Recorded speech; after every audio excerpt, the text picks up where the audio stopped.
held to account? Past attempts to hold leaders accountable for Liberian Civil War atrocities. By Jeremy Roebuck, staff writer. About 600,000 Liberians died in the brutal back-to-back, multi-factioned conflicts that roiled the West African nation between 1989 and 2003.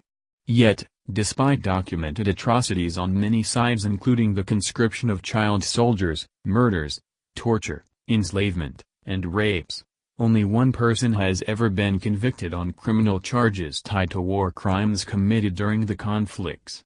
Recently, though, authorities in several nations, though notably not Liberia, have charged some of the wartime leaders, many of whom are awaiting trials. Camera icon Associated Press. Former Liberian President Charles Taylor, credit, Associated Press. Charles Taylor, the former president of Liberia, whose brutal and authoritarian tactics in office culminated in the Second Liberian Civil War, 1999 to 2003, was convicted of charges including terror, murder, and rape in 2012 by the International Criminal Court in The Hague.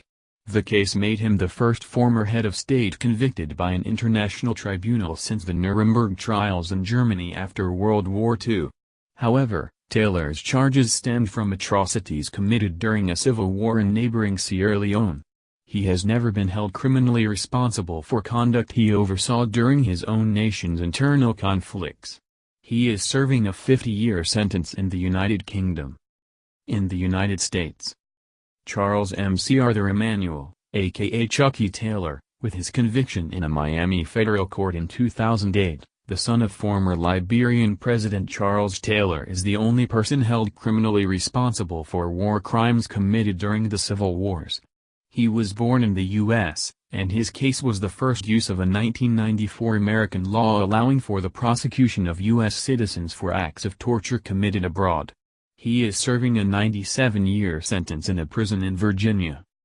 George Bowley, the former leader of the violent Liberian Peace Council, LPC, became in 2012 the first person ever deported from the United States for his recruitment of child soldiers.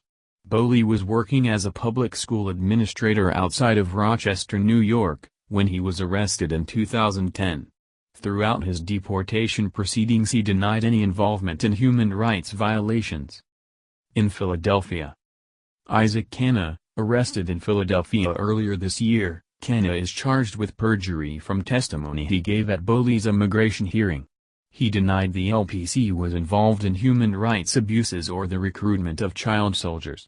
Prosecutors say Canna was an LPC member himself, who coordinated a 1994 attack against a rival rebel faction. He is currently awaiting trial in a federal court in Rochester. Camera icon courtesy photo. Juck and T. Thomas Wowu, courtesy photo. Muhammad Jungle Jijamatet, federal authorities have accused the East Lansdowne father and business owner of lying 2 decades ago on immigration paperwork he used to enter the country. Prosecutors say he failed to disclose his role as a violent rebel commander with the United Liberation Movement of Liberia for Democracy, ULMO, which committed atrocities including murder, rape, torture, and the recruitment of child soldiers during Liberia's first civil war. His trial is set to begin in Philadelphia on Monday. Juck and T. Thomas Wowu, Homeland Security investigations agents arrested the 71-year-old Collingdale resident in 2014 on charges that he lied on his immigration paperwork allowing him into the United States. Prosecutors maintain that Wowu served as the U.S. spokesman for Charles Taylor's National Patriotic Front of Liberia during the Second Civil War. He is awaiting trial in a Philadelphia federal court. Around the world. El Kisaya, a former ULMO rebel commander arrested in 2014 in Switzerland, where he had become a permanent legal resident, on charges of directing and participating in systematic killings, rapes, and murders during Liberia's first civil war. He is awaiting trial. Martina Johnson, Belgian authorities arrested Johnson in 2012, alleging she was a commander in Charles Taylor's NPFL during a 1992 campaign in which civilians were brutally killed because of their association with rival ethnic groups. She is awaiting trial. Agnes Reeves Taylor, The ex-wife of Charles Taylor was arrested in London in June on charges tied to 4 torture offences allegedly committed between 1989 and 1991. She is awaiting trial.